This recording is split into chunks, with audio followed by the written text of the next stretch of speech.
Welcome to catalyst classes.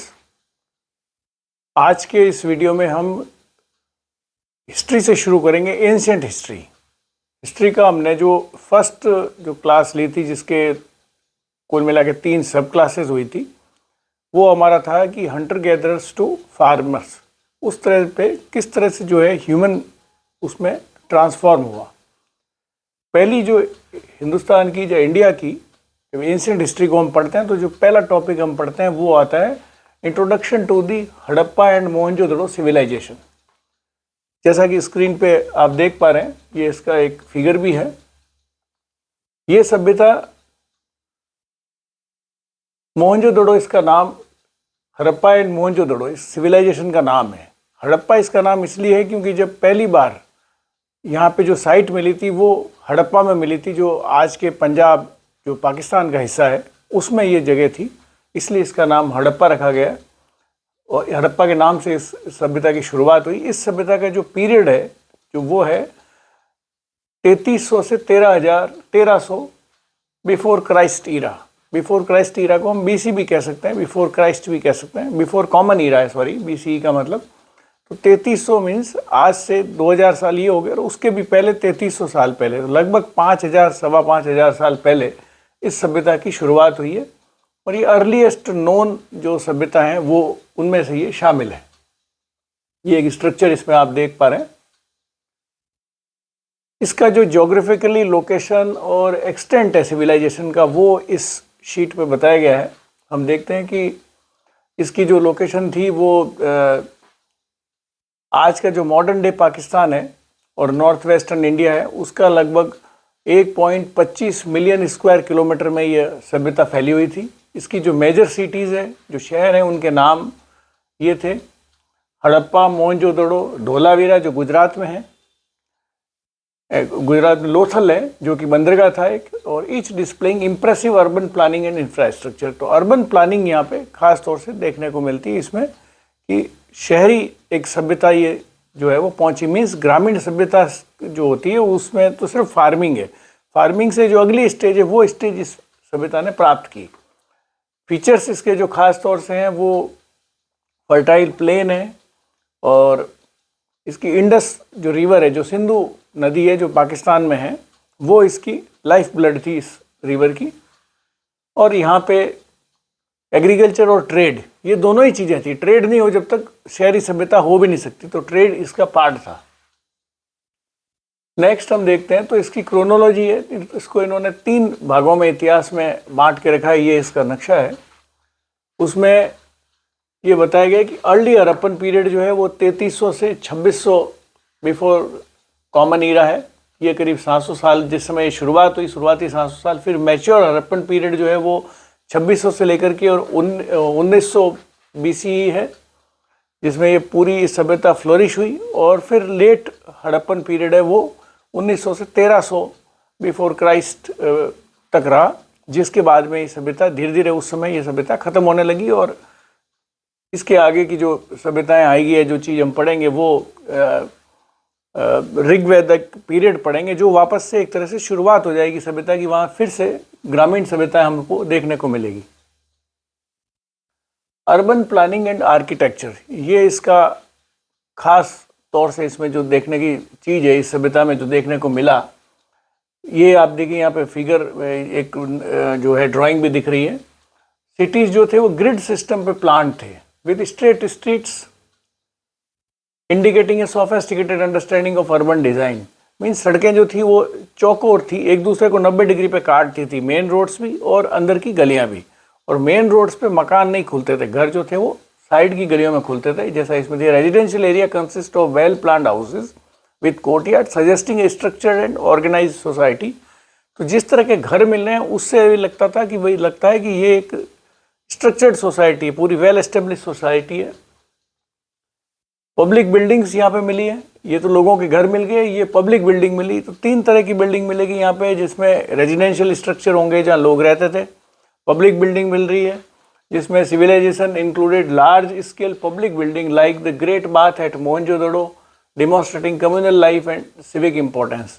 तो जो इसी तरह के गोदाम भी मिले, वहाँ पे वेयर हाउसेज भी मिले, तो ये सब पब्लिक बिल्डिंग है। और मोहनजोदड़ो में ख़ास तौर से जो कि फेमस है इस चीज़ के लिए, ये क्वेश्चन कई बार एग्जाम में पूछते भी हैं कि जो स्नानागार था, जो ग्रेट बाथ था, वो कहाँ मिला, तो वो मोहनजोदड़ो में मिला, जो कि जिसमें 2 साइड से तो नीचे जाने को सीढ़ियाँ थी और चारों तरफ उसमें रूम्स बने हुए थे। और ये एक स्ट्रक्चर जो है वो बताते हैं कि भाई ये स्ट्रक्चर एक सीटाडल पे बना। सीटाडल बोले तो एक ऊंचा स्ट्रक्चर है जो नॉर्मल प्लेन से ऊपर चढ़ के जो है, तो वो ऐसा लगता है कि जैसे उस सोसाइटी के 2 हिस्से थे।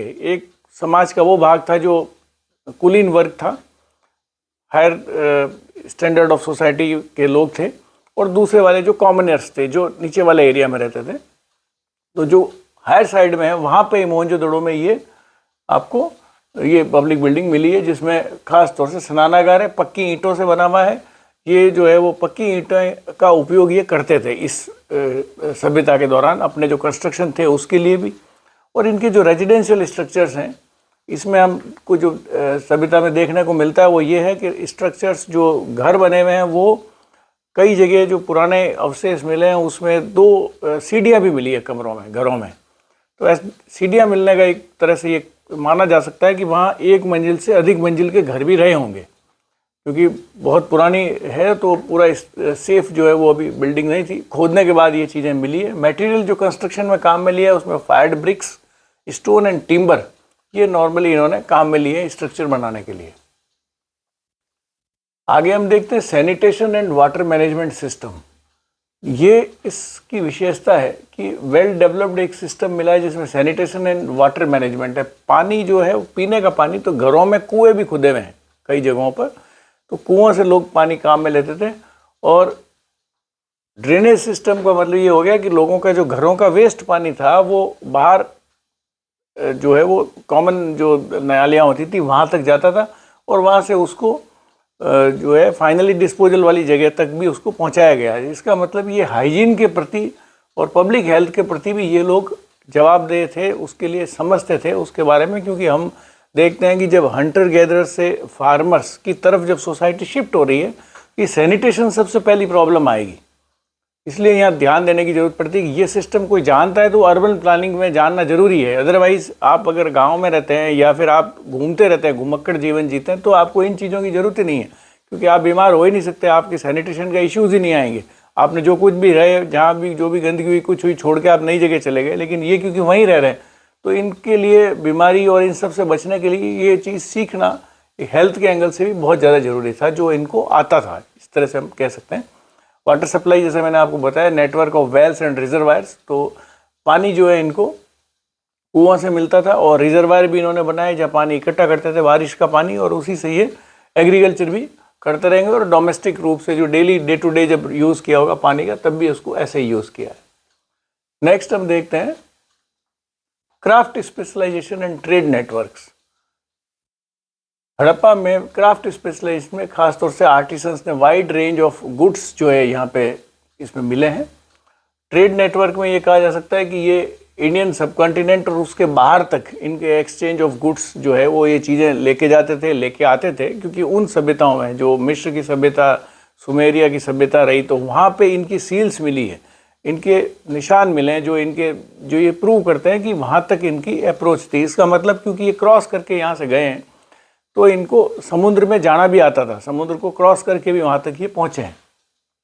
ट्रेड रूट्स यहाँ लिखा है 3rd पॉइंट पे, the Harappan used both land and sea routes to connect with other civilisation. तो दोनों ही तरह से इनके रास्तों को काम में लिया, इन्होंने लैंड से भी लिया है और समुद्र से भी लिया है।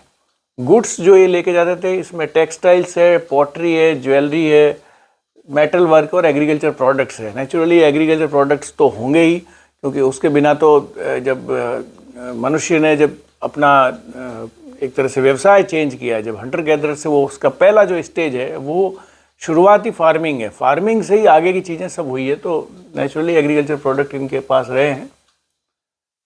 नेक्स्ट हम बात आती है राइटिंग सिस्टम की, कि इनकी भाषा क्या थी, लिपि क्या थी, क्या लिखते थे ये। तो इन्होंने लिखा जरूर है।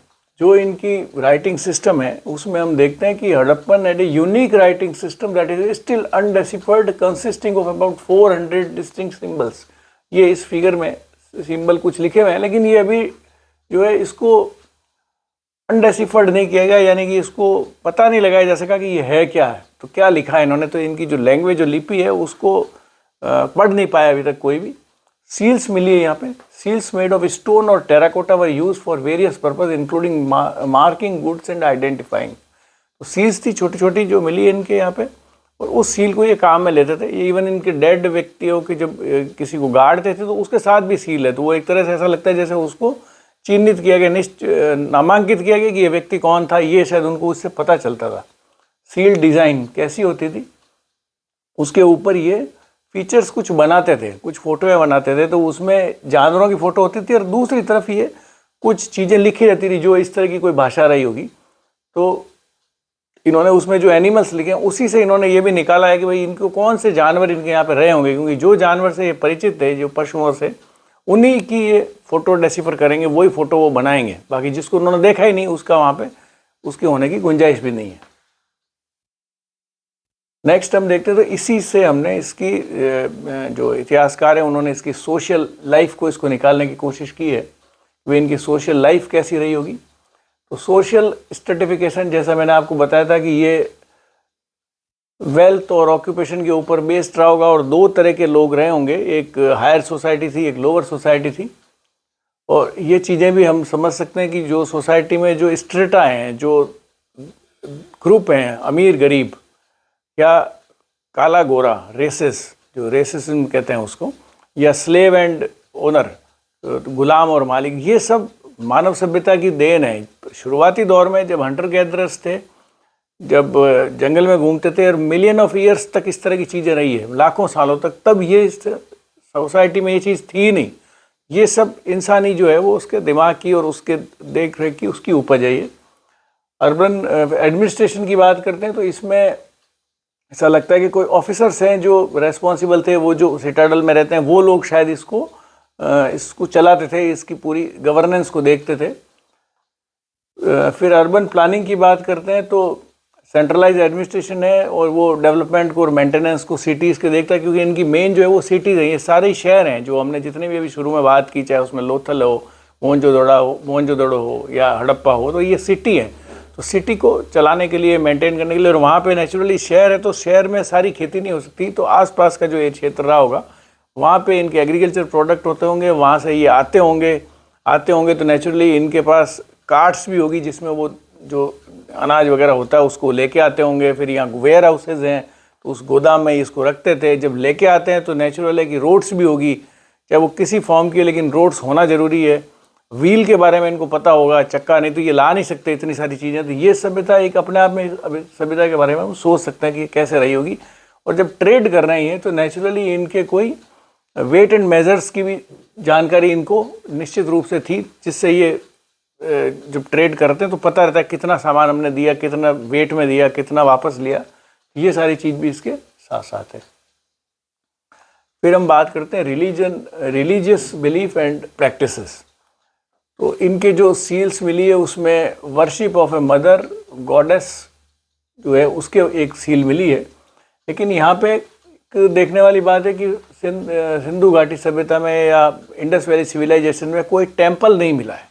कई बार एग्जाम में ये क्वेश्चन पूछते हैं कि क्या इन चीज़ों में से क्या वहाँ पे नहीं था, तो उसमें एक सबसे इम्पोर्टेंट चीज़ है कि कोई मंदिर नहीं था। ये नहीं है, इस सभ्यता को ये पता नहीं था कि मंदिर, ना तो ये विश्वास था, ना इनके मंदिर वहाँ कोई, अगर विश्वास होता तो मंदिर होता भी। फिर animal worship, the Harappan worship animals like bulls, tigers and elephants which are frequently depicted on seals and other artefacts. तो इसका मतलब ये है कि ये जानवरों के बारे में, इनके बारे में ये जानते थे। लेकिन आप देखिए इसमें काऊ नहीं है, जो एक बहुत ही सेक्रेड एनिमल माना गया। अगली जो सभ्यता आएगी, जब ऋग्वैदिक को आप वैदिक सभ्यता को पढ़ेंगे तब उसमें काऊ जो है वो इंट्रोड्यूस हो जाएगी। यहाँ इनको काऊ के बारे में मालूम नहीं है। तो गाय नहीं जानते थे ये, और मंदिर इनके यहाँ नहीं थे। फायर रिचुअल्स, आग के बारे में इनको पता था कि आग एक सेक्रेड एलिमेंट है, और आग नेचुरली, क्योंकि मानव सभ्यता के प्रारंभ होते ही जो है, जो पहली चीज़ आई है वो आग ही है। आग से ही वो डिफ्रेंशिएट होना शुरू हुआ है जो अदर एनिमल्स हैं और मनुष्य है उसके बीच में। उसके बाद हम डिक्लाइन की बात करते हैं, तो ये सभ्यता के डिक्लाइन है, एनवायरमेंटल डिग्रेडेशन। इसका कोई क्लियरिटी नहीं है कि ये क्यों सभ्यता एकदम से ख़त्म हो गई, लेकिन एनवायरमेंटल डिग्रेडेशन हो सकता है कि कोई क्लाइमेटिक चेंज हुए, डिफॉरेस्टेशन हुआ, इसके कारण से ये लोग ख़त्म हो गए, या फिर एक्सटर्नल कोई इन्वेजन हुआ, कोई हमले हुए हैं और उस सभ्यताओं में उस पीरियड में जो भी रही हैं उसके कारण कोई ऐसी चीज़, ऐसा रिकॉर्ड नहीं है लेकिन ये सोच एक चांस है कि ऐसा हो सकता है।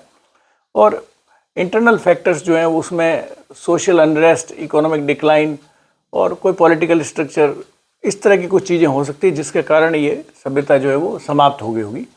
आज हमने बेसिक्स जो है वो इंडस वैली सिविलाइजेशन के बारे में इस राउंड में पढ़ा है। कल थोड़ा सा इसके बारे में डिस्कस एक छोटे से वीडियो में कुछ और करेंगे, इसकी डिटेलिंग करेंगे हल्की सी, और उसके बाद हम अपना नेक्स्ट चैप्टर पे हम जाएंगे।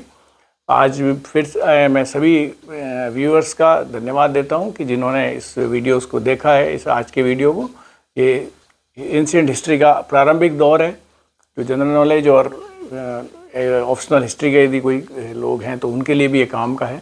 आपको ये वीडियो अच्छा लगा हो तो इसे आप लाइक करें, शेयर करें, सब्सक्राइब करें। Thank you very much.